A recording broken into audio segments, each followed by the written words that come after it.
អ្នកជ្រុំជ្រែងវិស័យកីឡាយានយន្តលោកផលសុភេងស្លាប់ដោយសារធ្លាក់ពីលើម៉ូតូទឹក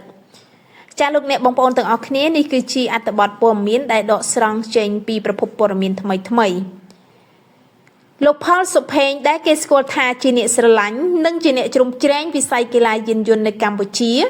បានទទួលមរណភាពនៅថ្ងៃទី30ខែកញ្ញាក្នុងឧបទ្ទវហេតុធ្លាក់ពីលើម៉ូតូទឹកនៅបរិវេណកោះនរាកាលពីថ្ងៃទី27ខែកញ្ញាលោកទាសចាមអនុប្រធានសហព័ន្ធកីឡាយានយន្តកម្ពុជានិងលោកជាសុមេធីរដ្ឋ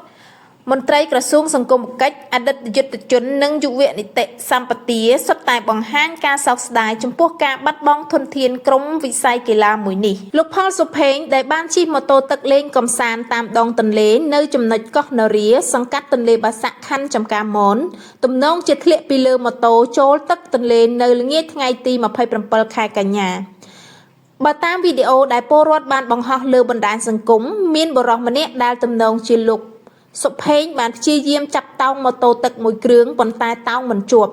ខណៈពេលដែលខ្លួនបានធ្លាក់ពីលើម៉ូតូលោកសុភេងបានបាត់ខ្លួនតាំងពីថ្ងៃជិះម៉ូតូកម្សាន្តនោះមុនពេលត្រូវបានរកឃើញសាកសពនៅព្រឹកថ្ងៃទី30ខែកញ្ញានៅម្ដុំស្ពានព្រះមនីវង្សស្ពានច្បារអំពៅអ្នកចូលចិត្តវិស័យកីឡាយានយន្តនៅកម្ពុជាជាច្រើនបានបង្ហាញការសោកស្ដាយចំពោះមរណភាពរបស់លោកផលសុភេងអ្នករួមអាជីពកីឡានេះបានលើកឡើងថាលោកសុភេងមិនត្រឹមតែជាអ្នកស្រឡាញ់កីឡាយានយន្តប៉ុណ្ណោះទេតែក៏ជាអ្នកជ្រោមជ្រែងកីឡាប្រណាំងរថយន្តនិងម៉ូតូ Off-road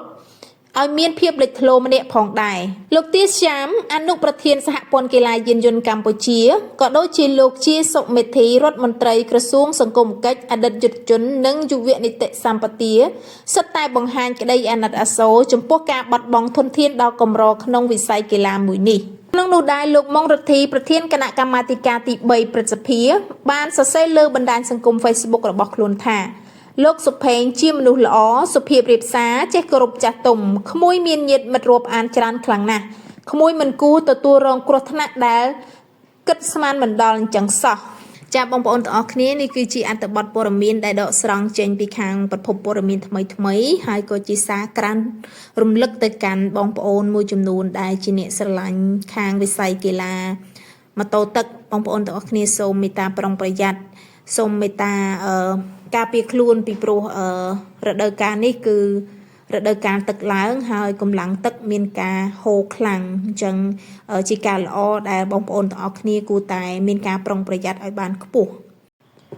ហើយនេះខ្ញុំក៏សូមចូលរួមរំលែកទុក្ខទៅកាន់គ្រួសារសពដែលបានបាត់បង់មនុស្សជាទីស្រឡាញ់នាពេលនេះផងដែរ